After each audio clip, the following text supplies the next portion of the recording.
I am a long ways away from being able to quit my job and just do this full time. But to be honest, I don't actually know if that's something I would want to do.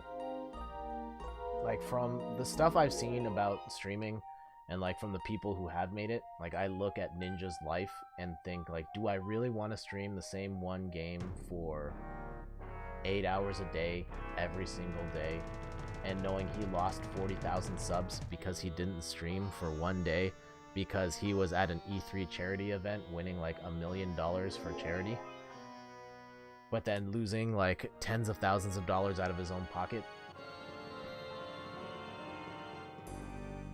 I don't know.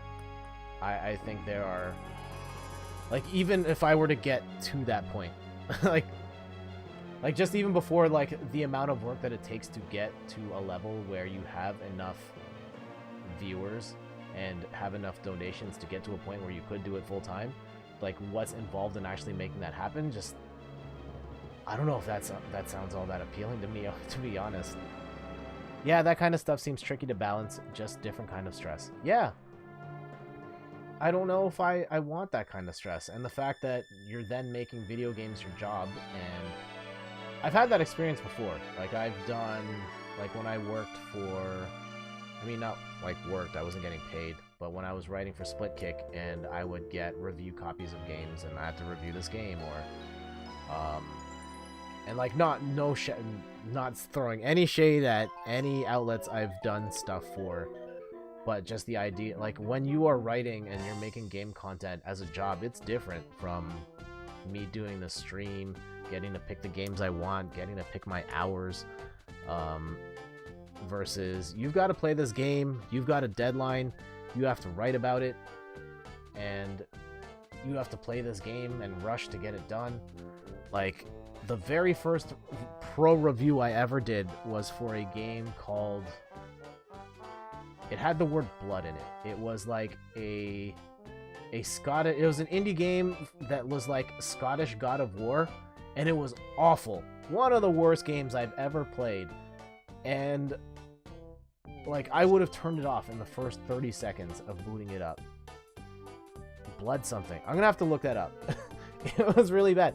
I wouldn't have played that myself, but because it was a review and it was my job at that point, like, I had to play that whole thing to completion and review it, and it was miserable. Like, playing bad games, like, I don't got time for that. I think the hardest ones are like mediocre games, when it's like a 5 or a 6 out of 10 and everything's just kind of middling. Like, how do you find the angle to write something interesting about that type of game? Those are the hardest. If it's a bad game, it's really easy to just run down the bullet list of here's all the reasons why it sucks, or here's all the reasons why it's great, if it's the other way around. But when it's just a mediocre game, like, oh, those are such a struggle to write about. And so yeah, making game content when you are not in control of the content you make is like, it's cool and you get to work on game industry stuff, but like, it's still a job and it's still stress, and it's still not necessarily exactly what you want to do when you want to do it. And I'm trying to be very mindful of that going forward, and like, even the stuff I play. And that's been a balance as well of like, I want this stream channel to grow, but I also want to play what I want to play. I'm really enjoying Paper Mario right now, so this is working out for me. But like, I want to play Anthem as well. That game sucks at drawing in viewers, just like by virtue of being like way lower on the list of streamers, because Twitch is such a top-heavy platform, and that game got really poorly reviewed, so not that many people are interested in it in the first place. And just the nature of that game is very, I don't think it's particularly interesting to watch. So like, as the streamer, you're really filling in the blanks, trying to find other stuff to talk about, and it just doesn't work. Even if that's the game I want to play, and I do want to play more Anthem. Spider-Man, here's one. Streaming secrets behind the curtain. Spider-Man was really bad for me in terms of streaming. Once again, single player game. It was really popular at the time. I was like way low in the results. And I think, yeah, just that type of game is like, that's very cool to play, but it doesn't necessarily make for a great streaming game. And so, yeah, my numbers tanked when I played Spider-Man. And it kind of stinks because, like, I was, like, close to hitting Twitch affiliate months ago, and part of the reason why I didn't get it when I did, I mean, it's not all Spider-Man's fault, but part of it was game choice, and the games I was choosing were not necessarily great for drawing an audience, so that's something to keep in mind. I mean, it's something I definitely want to find the balance for now. Before, I was just kind of approaching it like, play whatever I want, and to a certain extent, I probably still will. Like, the Power Rangers Battle for the Grid game is coming out next month. I'm probably going to play that a bunch, just because it's something I'm genuinely interested in playing, even if it's going to be a budget Power Rangers game. I don't know if it's going to draw much of an audience, but, like, I want to play it, and ultimately I have to choose what I want to play because I want to play it. Like, I can't play Fortnite because it's the popular game, because I'm just not that interested in Fortnite. Also, it's a terrible game to stream. Like, now I'm just ranting now, but the idea of, like, streaming culture and this concept of people chasing the dream to be Twitch famous and make a full-time job out of this is something I've been really fascinated by. Ooh, here we go. Ian says, when I was studying theater, a piece of audition advice I was given is to avoid the most popular monologues/songs unless you know they are going to be the best at it, because you don't want to be compared to all the other people doing the same piece. Seems like the same logic may apply to streaming as well. That's part of it for sure. Like, you're probably not as good as Ninja as playing Fortnite. You're not going to have the community of people. Like, if you want to be part of the in crowd and part of the 100,000 people watching a stream at any given time, you're not going to have that. You're not going to be as good as him. Maybe you'll beat him in personality, but he seems like a pretty nice guy, all things considered. I take some issue with his stance on streaming with female gamers, but again, like, that, not again, but like, that's a personal decision, and I understand why he made the choice that he made. I disagree with it, but that's his choice. Yikes, yeah, that was rough. Yeah. Like, the big, like, I've worked on a piece as well, and it's something I want to write about more, because, like, the whole world of streamers trying to make a full-time career out of this is fascinating to me. I follow Reddit r/Twitch. I've been reading some articles. I've been, like, crunching some numbers to see, like, how feasible it is to make this a full-time career, and it's rough. Like, hitting Twitch affiliate, like, awesome feat. Like, on one hand, like, amazing to hit that, amazing to get generate money from subs and donations. And the way that Twitch works right now is, like, according to their numbers, there are 2.2 million monthly active streamers. 2.2 million people streaming. 220,000 of those people are affiliate level, and 27,000 are partner level, which is even higher. And so only 11% of Twitch streamers have access to collect donations through the Twitch tools. That's not a lot. And even for, like, yeah, so it's 11%. There's 89% of people who don't get access to those tools. And, like, even if they did, one of the requirements of being Twitch affiliate is you have to average 3 viewers over the course of 7 streams, 50 hours in a month. That doesn't sound like a lot. Like, 3 people watching your stream for a month across 7 streams. And 89% of people who stream in the last month cannot average 3 viewers a stream. So even if they went through Streamlabs or some other third-party service and were spamming the link in their chat every 5 minutes, like, if you're drawing less than 3 people per stream, like, how much money are you actually generating? And even at affiliate level, like, I don't average 3 right now. Like, ever since I hit affiliate, I don't think I've averaged that. I may have hit 3 plus a couple of times, but I'm not...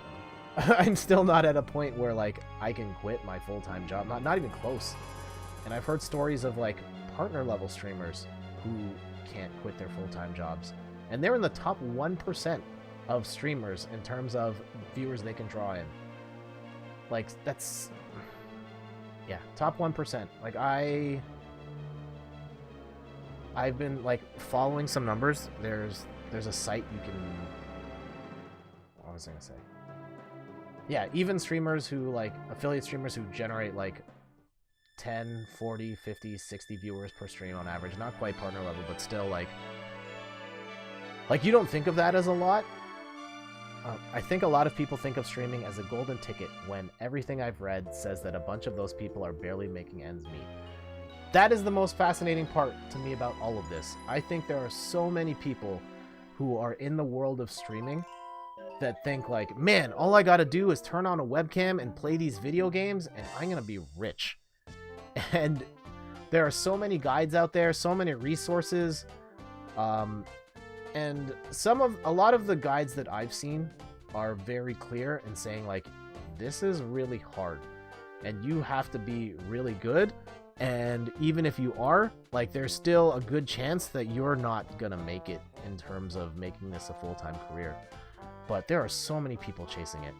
So many. And I've seen so many stories of people on Reddit who are like, man, I've got 3,000 followers.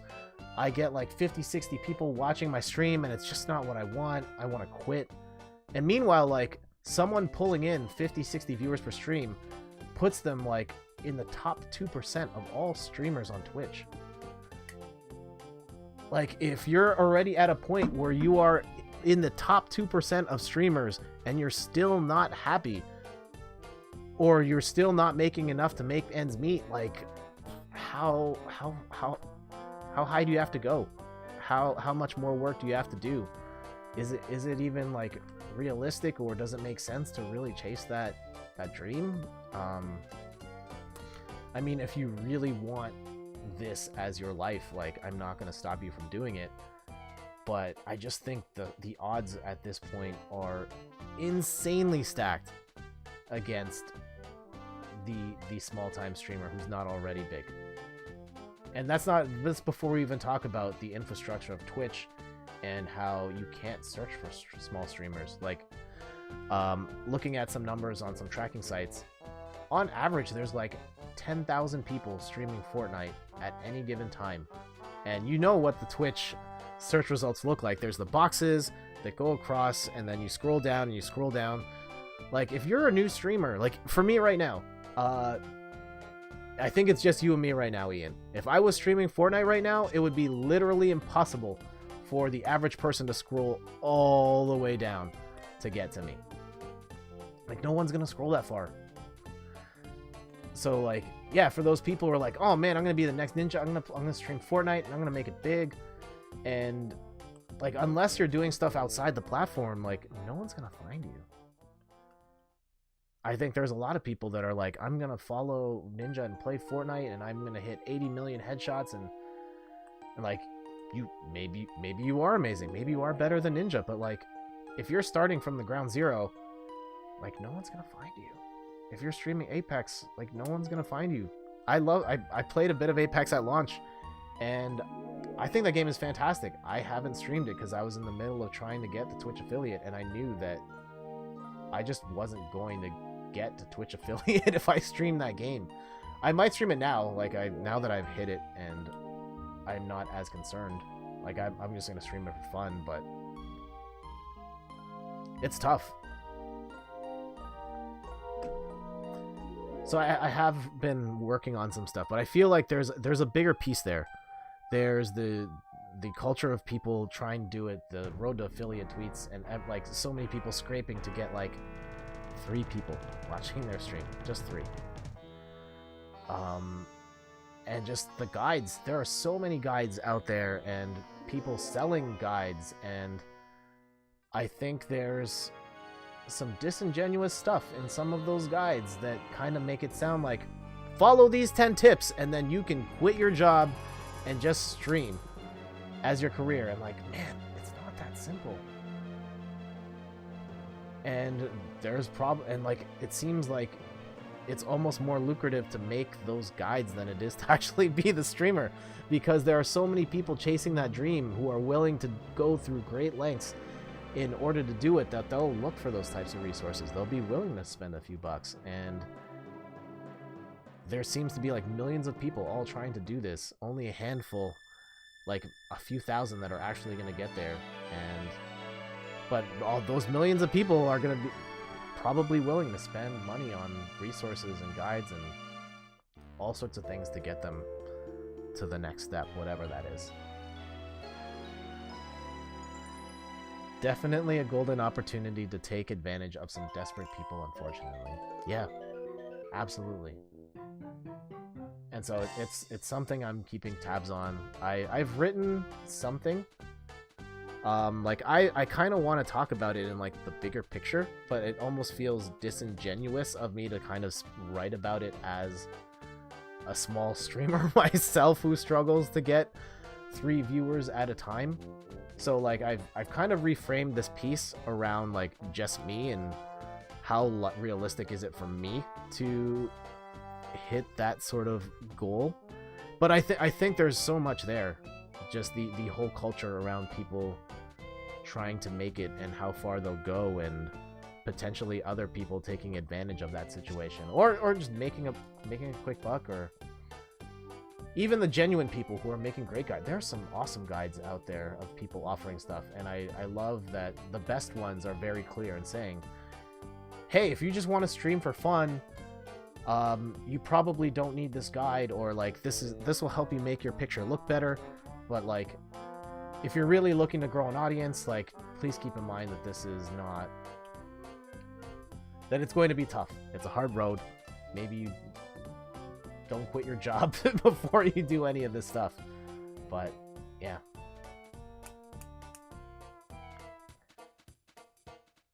I will probably write about this subject more. I think there are so many stories there. Like, oh, The Verge had like a fascinating article. Okay, let me send this to you.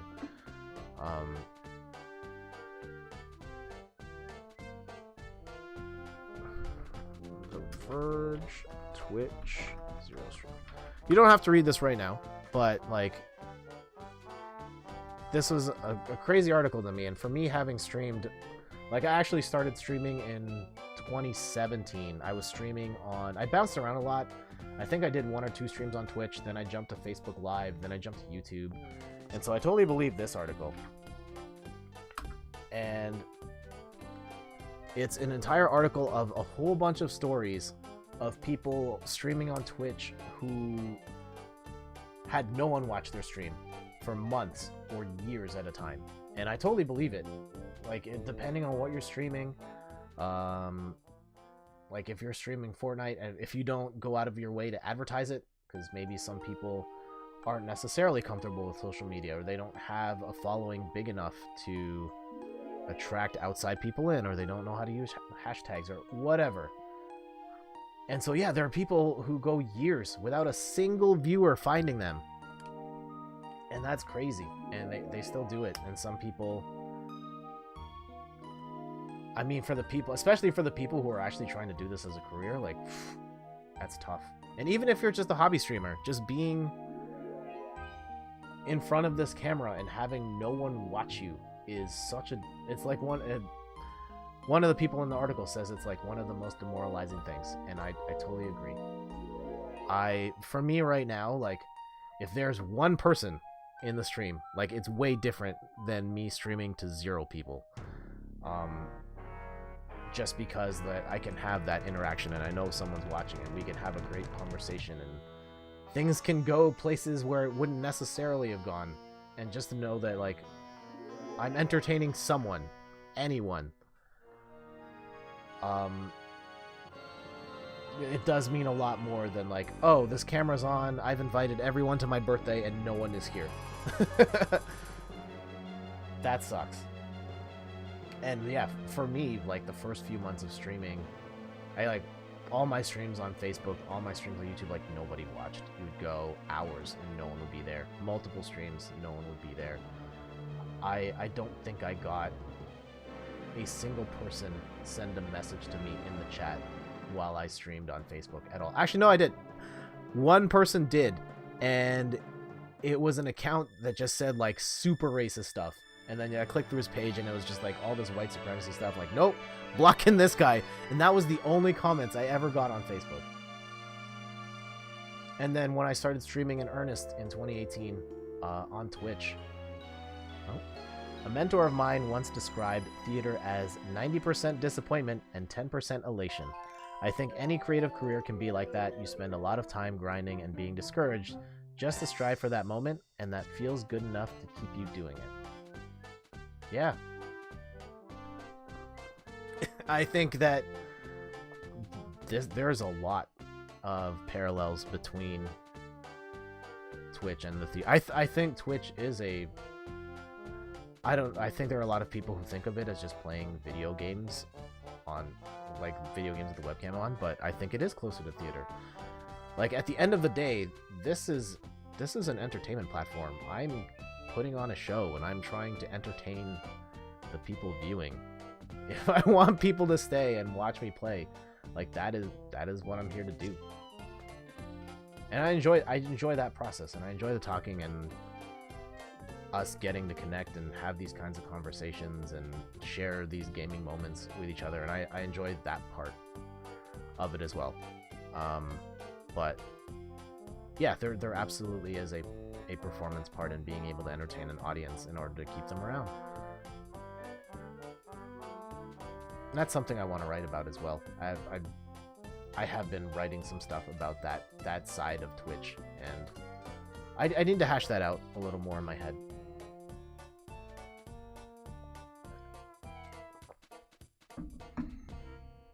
So yeah, Ian, are you ready to join all the cool kids in the streaming community? All these bloggers going on streaming, going on video. I'm glad you enjoyed the piece that Henny and I did. That was a lot of fun to write, and man, that took such a long time. Us going back and forth for... Yeah, it was over a week of just the writing, and then I think we took like a week to hash out like the structure and what we wanted to talk about and stuff. But yeah, video is hard. Especially if you have expectations. If you're just going into this, doing this for fun, like then no, it's not hard at all. If you just want to like broadcast your gameplay, like hit a button on your PlayStation or your Xbox and you're there. Everything after that is messy. And that's a whole other angle of conversation. Once you get big, this kind of stuff goes away and the whole tone changes. Yeah, if you mean like being able to connect directly with the people on the other side of the camera, yeah, it does.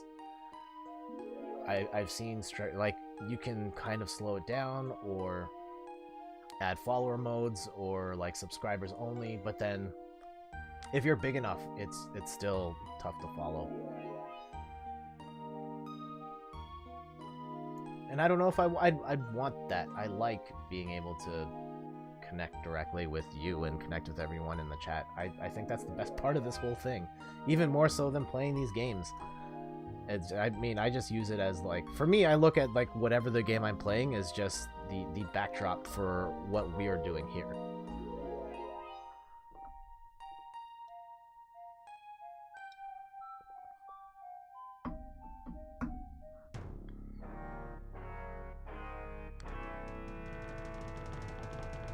Yeah, I think the era of just being on the platform and just by virtue of doing this long enough that you will just eventually get to the top, like, no. If I were to stream, that's how I would approach it, I think. Just play the games I'm excited about with my friends online. And that is probably the soundest way to go. If you are playing and you can just have your friends here with you or like whoever else comes in, that's great. And if you're, I think there are so many people who go about it like I'm trying to be famous, I'm trying to get to the level where I can go and make money, like that puts a whole level of stress on it that it's going to hurt a lot, and you may not get the happy ending at the end. Like, and that's the other. Oh man, this is another tangent of something that really bothers me about streaming culture. And so for a time, I was very curious about the hashtag Road to Affiliate, and I think that is a subset in itself of tons of people trying to get to unlock the level where they can earn the donations and the subscriptions, and how far people will go. Some of it is just like using the Road to Affiliate hashtag, and like even just like some of the stuff that personally bothers me is when people use that hashtag, and when they try and promote their channel, it's all about they only talk about let me try and find. There are certain individuals, when they are promoting their stream on Twitter, on social media, and they use that Road to Affiliate hashtag, the words that they use and the way they talk, the message is always like, come watch me and help me get to affiliate. And it's always about themselves. They'll talk about the numbers, how close they are, but they never talk about what they will offer to you. Like, as a streamer, you are putting on a show, and like, why should I go watch your show other than to help boost your numbers? Like, that's not a compelling reason. And so yeah, I see so many people using that hashtag and trying, like, they're not really the only thing they're advertising is come to my channel to boost my numbers. They don't really care about entertaining you in any way, shape, or form. They just want to get the numbers up, and like, that drives me nuts. But hey, I understand people want to get that money, and maybe if that's the approach they want to take, then that's the approach. They need some marketing classes, perhaps. Yeah, I mean, I could probably use some too. I do need to like think about the stuff. I've experimented with a ton of stuff to see what gets people here, what doesn't, what do people enjoy. That's a whole other side of it as well. But just personally, I feel like if you are a Twitch streamer, like, the whole point of this is ultimately for you to entertain other people. If you want to grow, as a Twitch streamer, you have to entertain people, and your marketing like has to show that this is how I'm going to entertain you, and this is why you're going to want to come to my channel, and why you're going to stay and watch. And yeah, people get involved in like follow for follow campaigns of, I'll follow your channel if you follow mine, or use bots or buy followers. And yeah, it's crazy how the lengths that people will go, and a lot of it doesn't work. From what I've read, and like just based on my own experiences, like what keeps people around is being able to make a connection with the person that is watching you. So being able to, yeah, like it's not just the games I'm playing, but like building that connection with someone so that they would want to come back, whatever that means. Instead of just like, yeah, I boosted, I used follow for follow, and now I have 3,000 followers, but nobody watches my stream because none of these people, all of these people just wanted to get their numbers up, but not actually build an audience. They just had their eyes set on like making the money.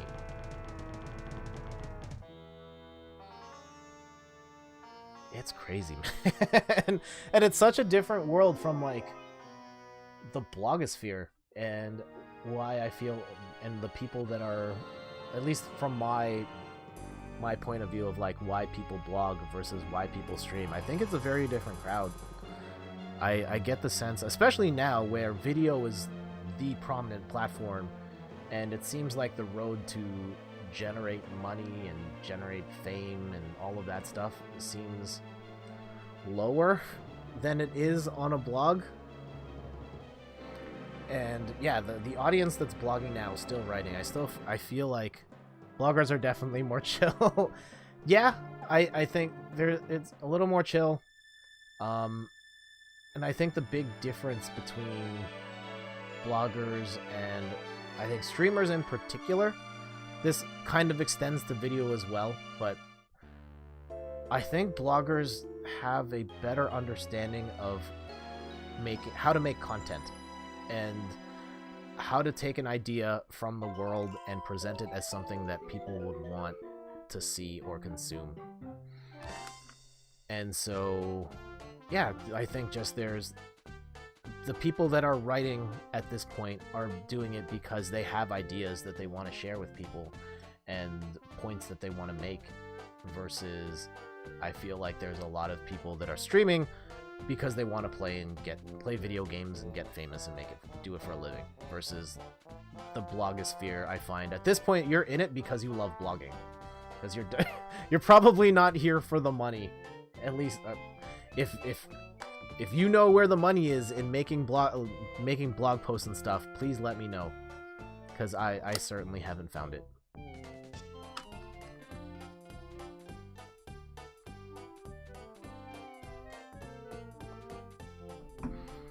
So yeah, blogging community, streaming community, even the YouTube community is different too, and that's an interesting thing. And like the different types of creators, I think